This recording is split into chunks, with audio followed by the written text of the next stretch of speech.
Before getting into the video, I'd just like to thank Surfshark for sponsoring it. Surfshark is a reliable VPN service that can provide privacy for all of your sensitive information, easily mask your real location, and more. And personally, Surfshark's ability to change your virtual location has helped me to access content that I otherwise wouldn't be able to whilst making videos similar to this one. By unblocking blocked websites and bypassing geo-restrictions, Surfshark frees up your internet, meaning you can access television, film, and other types of media regardless of where you are. And in addition to that, Surfshark is one of the few VPNs that offer one account that can be used on an unlimited number of devices. You can use my code, Alexander with an X, to get 83% off your purchase, as well as an extra 3 months for free. A link with access to all of this will be provided in the description below. Surfshark offers a 30-day money-back guarantee, so there's no risk to give it a go and see if the service is for you.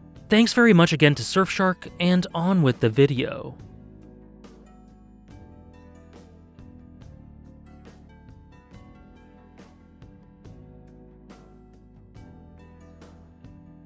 In a series that definitely doesn't shy away from the occasional mysterious badass shrouded in an aura of mystique, GYRO has to be the most enigmatic figure in Hunter x Hunter. And of course, a big part of that is due to the comparative lack of screen time he has, but it also seems to be baked into the nature of his design.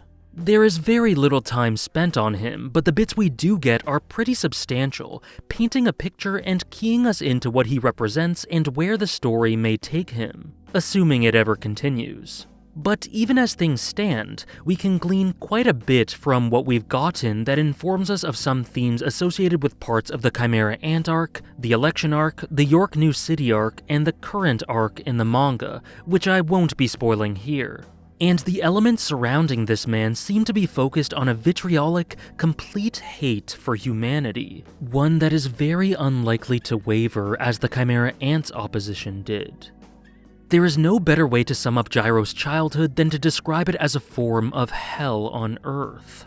He grew up in a construction camp, forced into hard labor before he was even able to do basic tasks. He lived in a small, modest shack with his drunk of a father, who often took to abusing GYRO for the slightest things that would set him off. After a long and hard day's work, especially for a young child, GYRO would come home to his inebriated excuse for a caretaker and force himself to sit still for the rest of the night until the next day's work, unable to go outside and paralyzed with fear at the idea of giving his father the tiniest excuse to beat him. It was a terrifying and disgusting existence, but having known nothing else, GYRO was still able to find some small bit of fulfillment and value in it. And ironically enough, that stemmed from the person who made this life a living hell in the first place. Despite everything, he still felt pride in the fact that his father had not thrown him out and believed that he cared for him when he was gravely ill as a young child, and as a result, this was his tether. His father also provided him with one bit of wisdom that he ensured GYRO would always adhere to: don't make trouble for others. And all of this was enough for GYRO to idolize the man, grasping for the tiniest bits of straw to cling on to the idea that he had a purpose in this world, that he mattered. However, this all came crashing down when he was confronted with the brutal truth by a youth that he had gotten into a fight with. The truth that his father hadn't thrown him out because he brought in money, and that he was actually cared for by a neighbor when he was ill. And this all compounded when, in the midst of his beating, he saw the man looking down and ultimately turning away with vague disinterest, clearly not bothered about whether his son lived or died. In realizing the reality of his insignificance, GYRO snapped and bashed his father's head in with a hammer. He then left and formed the NGL, slowly building up a nation, providing a waypoint for the lost, and gaining influence with the eventual goal in mind of destroying life for the entire world. He was eaten by a Chimera Ant during their takeover of the NGL, and he was reborn. But his malice, conviction, and pride as a king were so strong that he maintained his sense of self after the transformation and simply set off towards Meteor City to restart his plans with that same goal in mind. Apart from GYRO, no ant had ever been able to completely and immediately maintain their sense of self after being reincarnated, and none of them had been able to ignore the Queen's orders right away. Such is the strength of his resolve and hatred for humanity. And with him now having the power of a Chimera ant and the access to Nen, as well as Togashi having explicitly said that he and Gon will cross paths one day, it all sets up GYRO as a fascinating and supremely powerful antagonist with tons of potential for the future direction of the story, again, assuming it continues. As a result, lots of fans tend to talk about how beautifully GYRO has been set up as a future villain due to his motives, potential power, ideals, and the various ways in which he contrasts Gon. While he was present in Dali City during Gon and Killua's mini-training arc, he never came face to face with our protagonist. But he will someday, and the promise in that is huge. There are, of course, the obvious parallels with both characters having been left behind by their fathers, albeit in very different circumstances, of course, and having reacted to that in opposing ways. And GYRO's hatred and sheer desire to destroy all of humanity draws a parallel with Gon's attitude when the latter found out that Pito couldn't heal Kite, before he was ultimately saved. Assuming that Gon learns and grows from this experience, they could be nice foils for each other in that way.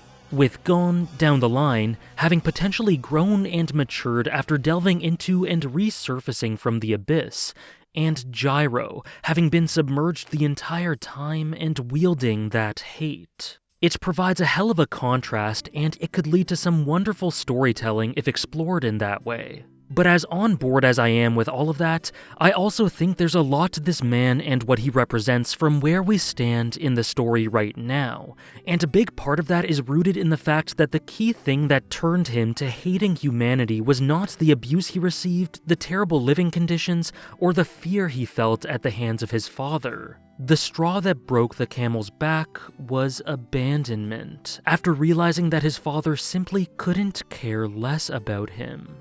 And this draws a parallel with some other characters that we know and maybe love, with the Phantom Troop having been formed due to a mutual sense of dehumanization, desolation, and a loss of identity, having hailed from Meteor City and, as a result, having no place to call home. But while they channeled everything into their code and bonds and deeds, GYRO built an empire with the goal of sheer domination and rage against the world that crushed him. However, I don't think that this is solely the result of hatred. To explain what I mean, we can refer back to the fact that GYRO does not consider himself to be human, which interestingly enough draws another parallel with Chrollo, who seems to feel the same way. With no roots or identity of any worth, this lack of connection to humanity seems to allow him to detach himself emotionally and psychologically to allow him to commit whatever heinous deeds he wants and enact his will without remorse. And the reason behind this detachment seems to be up for interpretation, but I view it as three-part. Firstly, after learning of his father's true nature, he came to recontextualize the words he said to him as "don't cause trouble for humans," in order to not cause trouble for his father, with the veiled implication here being that he himself is not human. Second, his suffering and experiences were so intense that it put him in a different psychological plane to other humans, warping his mind and simply making him feel alien to others. And the last reason relates to his relationship with that phrase. 人に迷惑をかけるな。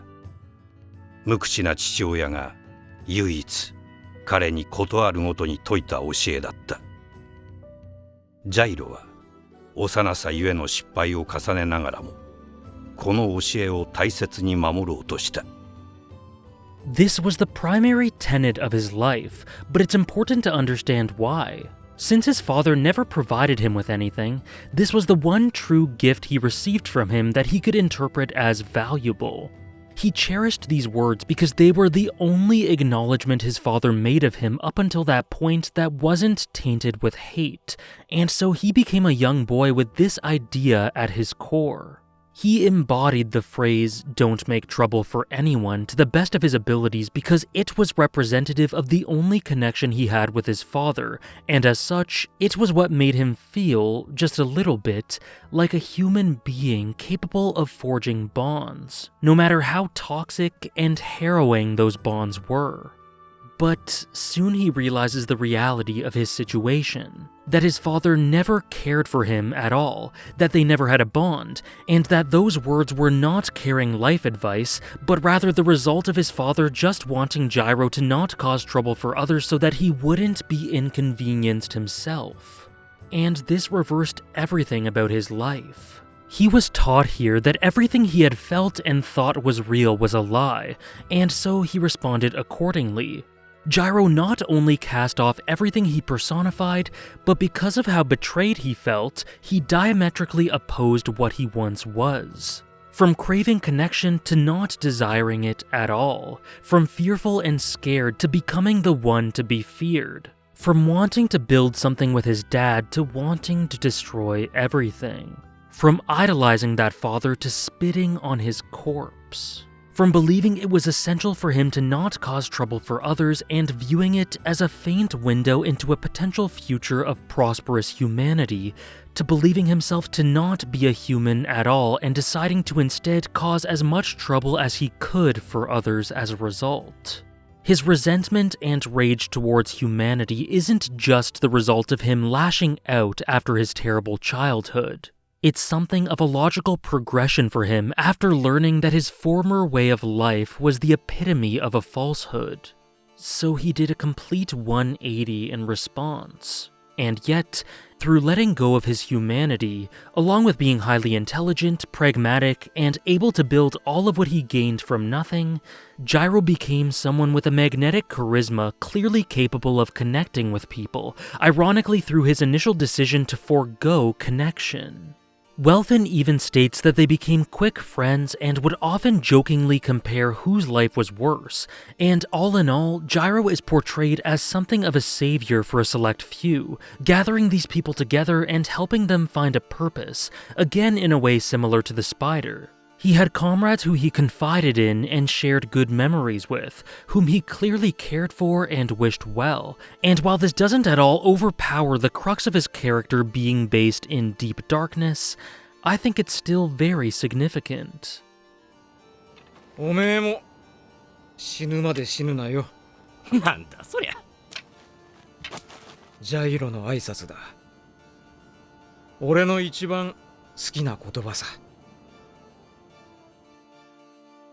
So while he fuels himself with this abhorrence for humanity and this methodical response to his experiences, I think it's clear that GYRO isn't 100% absolute evil incarnate with no gray to him whatsoever, which is what you'd expect from Hunter x Hunter. He initially tossed everything about that side of him aside and gave up on any meaning in life, but as we indirectly learn from tiny pieces of information from others, since then he has become the type of person that others would dedicate their hearts to. A ray of light for the forlorn and lost, a person to banter with, and a friend to kindred spirits.